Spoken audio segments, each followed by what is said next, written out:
में अमेरिका के डॉलर भारत के रुपये को किस तरह आजादी के समय एक ऐसा टाइम था जब 1 रुपए की कीमत $1 के बराबर होती थी, लेकिन आज सिचुएशन कुछ ऐसी खराब हो गई है कि $1 जो है वो 100 रुपए होने की कगार पे आ गया है। आज $1 की कीमत 87 रुपीज तक जा चुकी है। तो क्यों इंडिया की करेंसी की वैल्यू गिर रही है? कैसे डिसाइड होती है किसी कंट्री की करेंसी की वैल्यू? क्या वो हमारा आरबीआई डिसाइड करता है या फिर वो अमेरिका डिसाइड करता है या फिर हमारे भारत की सरकार? तो आज इस वीडियो में हम समझेंगे मनी मार्केट के पीछे की साइंस और इकोनॉमिक्स। क्यों किसी देश की करेंसी की वैल्यू इतनी ज्यादा गिरती है जबकि कुछ करेंसी की वैल्यूज उठती है? क्यों इतने सालों से डॉलर को एक इंटरनेशनल करेंसी मान के रखा हुआ है? Why not any other currency of the country? कुछ ऐसे ही सवालों को हम समझेंगे इस वीडियो में। उससे पहले आप मेरे चैनल लक्ष्मी जियो टॉप को लाइक शेयर सब्सक्राइब करना न भूलें।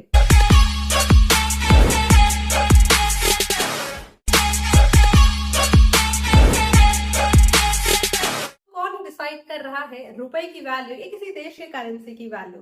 तो मैं आपको बताती हूँ, ये डिसाइड होती है करेंसी मार्केट के द्वारा। देखिए, करेंसी मार्केट को फॉरेन एक्सचेंज मार्केट भी बोलते हैं। ये एक ऐसी ग्लोबल मार्केट प्लेस है जहाँ पे करेंसी की वैल्यू डिसाइड होती है। कंट्री की करेंसी की वैल्यू कितनी होगी वो डिपेंड करता है कि वो वहां पर कौन सा एक्सचेंज रेट सिस्टम फॉलो करते हैं। एक्सचेंज रेट सिस्टम बेसिकली दो तरीके के होते हैं, एक फ्लोटिंग एक्सचेंज रेट सिस्टम और एक फिक्स्ड एक्सचेंज रेट सिस्टम। हमारा भारत पहले 1975 तक fixed exchange rate system follow करता था, लेकिन 1993 में इंडिया कंप्लीटली स्विच हो गया फ्लोटिंग एक्सचेंज रेट पे। तो अब आप सोच रहे होंगे कि यार ये पहले मतलब तो बताओ कि फिक्स्ड और फ्लोटिंग एक्सचेंज रेट का मतलब क्या होता है। मैं आपको बताती हूँ। देखिए, फिक्स्ड एक्सचेंज रेट सिस्टम होता है जहां पे करेंसी की वैल्यू, किसी भी देश की करेंसी की वैल्यू फिक्स कर दी जाती है। और वो फिक्स कौन करता है? वहां का आरबीआई या फिर वहां की खुद की सरकार। मान लीजिए कि आरबीआई ने कह दिया कि $1 की कीमत जो है वो अब से 15 रुपए होगी, तो 15 रुपए ही अब से वो रहेगी। ये फिक्स एक्सचेंज रेट सिस्टम है कि आप अपने देश की करेंसी की वैल्यू को खुद डिसाइड कर रहे हो। अब आपसे जो भी कोई ट्रेड करेगा या आप किसी कंट्री से एक्सपोर्ट इंपोर्ट करेंगे तो वो उसी फिक्स्ड वैल्यू में होगा। फ्लोटिंग एक्सचेंज रेट सिस्टम में क्या होता है कि यहाँ पे आरबीआई या फिर सरकार कोई भी डिसाइड नहीं करेगा कि मनी की वैल्यू कितनी होगी, कि वो डिसाइड होगी forces of market supply and demand से। तो 1991 में हमारे एलपीजी रिफॉर्म्स आए, जिसमें कुछ साल बाद 1993 में हमने फ्लोटिंग एक्सचेंज रेट सिस्टम को जो है वो अडॉप्ट कर लिया। तो अब हमने फिक्स्ड एक्सचेंज रेट सिस्टम और फ्लोटिंग एक्सचेंज रेट सिस्टम को तो समझ ही लिया। देखिए, अब हमने अपने बेसिक्स तो क्लियर कर लिए, लेकिन अब हम आते हैं मुद्दे की बात पे कि क्या सच में भारत का रुपया गिर रहा है? तो ऐसा बिल्कुल भी नहीं है। हाल ही में एक इंटरव्यू में हमारी फाइनेंस मिनिस्टर निर्मला सीतारमण ने बोला look at it as dollar strengthening था कि भारत का रुपया नहीं गिर रहा है, बस डॉलर ऊपर उठ रहा है। और उनकी इसी स्टेटमेंट को क्रिटिसाइज बहुत सारे पॉलिटिशियन ने किया, लेकिन उनका ये कहना बिल्कुल भी गलत नहीं था।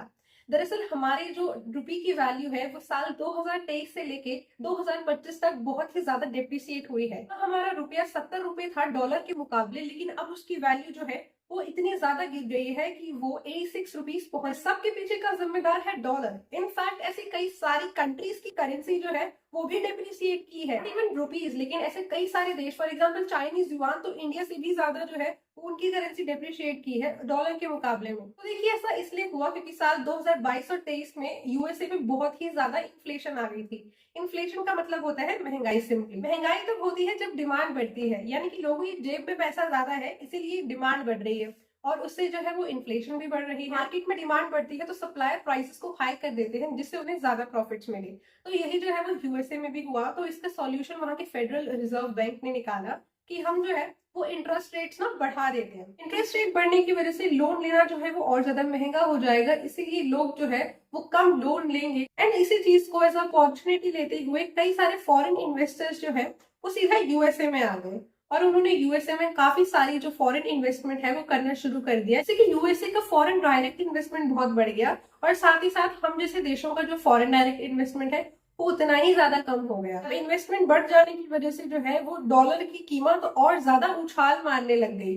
डॉलर की वैल्यू जो है वो इससे बढ़ गई और साथ ही साथ जितने भी देश है उनके करेंसी की वैल्यू जो है वो गिर गई। बदला है, जो चेंज हुआ है वो यूएस डॉलर है, ना कि भारत का रुपया या किसी भी देश की करेंसी। को पता ही है कि यूएस डॉलर जो है वो एक स्ट्रॉन्ग इंटरनेशनल करेंसी है जितना भी एक्सपोर्ट और इम्पोर्ट पूरे वर्ल्ड का जो ट्रेड होता है वो उसी करेंसी में होता है। जितना दिखता है वो उतना बिकता है, यानी कि अब डॉलर जो है वो जितना ज्यादा परचेज होगा उसकी वैल्यू जो है वो उतनी ज्यादा बढ़ती जाएगी। फॉर एग्जाम्पल, अगर इंडिया सऊदी अरेबिया से ऑयल लेता है तो वो ऑयल भी जो है वो उसे डॉलर में ही परचेज करता है, न कि इंडियन रुपीज में। जब जब हम किसी देश से इम्पोर्ट करते हैं तो हम इम्पोर्ट भी जो है वो डॉलर में ही करते हैं, तो हम जितना ज्यादा इंपोर्ट करेंगे उससे उतना ज्यादा ही जो है वो डॉलर की वैल्यू बढ़ती जाएगी। इसलिए यूएस करेंसी जो है वो सबसे ज्यादा डिमांड में है, एंड अपार्ट फ्रॉम दिस वो दुनिया की सबसे स्टेबल करेंसी भी रही है। आइए हम देखते हैं कि किसी देश की करेंसी की वैल्यू बढ़ती और घटती कैसे है। उसके लिए हमें कुछ टर्म समझनी पड़ेगी, जैसे कि डेप्रिसिएशन, डिवैल्यूएशन एंड एप्रिसिएशन। देखिए, जब हम बोलते हैं कि भारत का रुपया गिर गया और रुपये ने इतना उछाल मारा, तो ये टर्म जो है गिरना वो एक्चुअली डेप्रिसिएशन। डेप्रिसिएशन का मतलब होता है करेंसी की वैल्यू घटना। अगर इंडिया की करेंसी ने डेप्रिशिएट किया है यानी कि इंडिया की करेंसी की वैल्यू कम हुई है। डेप्रिसिएशन के साथ एक और टर्म भी होता है जिसे बोलते हैं डीवैल्यूएशन। डीवैल्यूएशन जो है हमारे देश का रिजर्व बैंक खुद जानबूझ के करता है। मतलब अगर हमारी कंट्री ने, हमारे रिजर्व बैंक ने डॉलर की, हमारी कंट्री ने या हमारी कंट्री ने या फिर हमारे रिजर्व बैंक ने रुपए की कीमत जो है वो बढ़ा दी जानबूझ के, या फिर वो जानबूझकर घटा दी, उसे कहा जाएगा डीवैल्यूएशन या रीवैल्यूएशन। हम जितना ज्यादा एक्सपोर्ट करते हैं उससे हमारी करेंसी की वैल्यू उतनी ही ज्यादा बढ़ती है। फॉर एग्जाम्पल, अगर इंडिया कोई भी गुड इंपोर्ट करेगा फॉरेन कंट्री में तो वो पेमेंट जो है वो करेगा इंडियन रुपी में। अगर वो इंडियन रुपी में पेमेंट करेगा तो इससे पूरी दुनिया में इंडियन रुपी की डिमांड जो है वो बढ़ेगी। लेकिन जब हम इंपोर्ट करते हैं, यानी कि जब हम किसी देश से सामान ले रहे हैं, तो तब हम पेमेंट करते हैं यूएस डॉलर में, और यूएस डॉलर में पेमेंट करने की वजह से यूएस डॉलर की डिमांड उतनी ही ज्यादा बढ़ती है। जो दूसरा कारण है भारत के रुपये के गिरने का और यूएस डॉलर की उतनी ही ज्यादा बढ़ने का, इज डोनाल्ड ट्रंप। तो इसी सिलसिले में जो डोनाल्ड ट्रंप है वो लेके आए golden card. All in mind, we have developed in great detail what we are calling the Gold Card, which goes on sale very, very soon.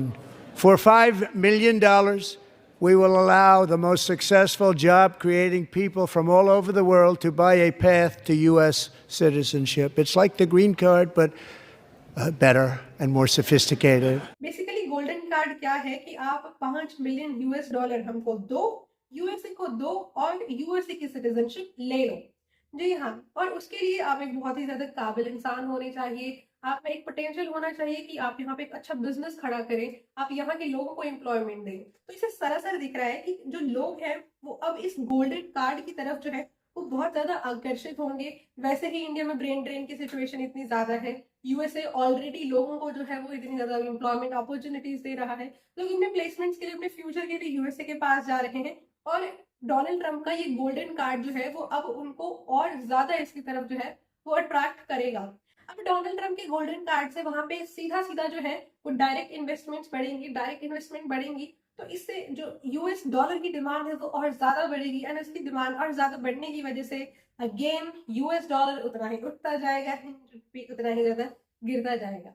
ये तो बस एक साइड है, इसके अलावा भी एक्सपोर्ट्स, हमारे इंपोर्ट कैसे है, हमारा ट्रेड डेफिसिट कैसा है, बोरोइंग्स यानी कि सिंपली उधारी लेना। So well, the conclusion to this video is that here the real player is US dollar.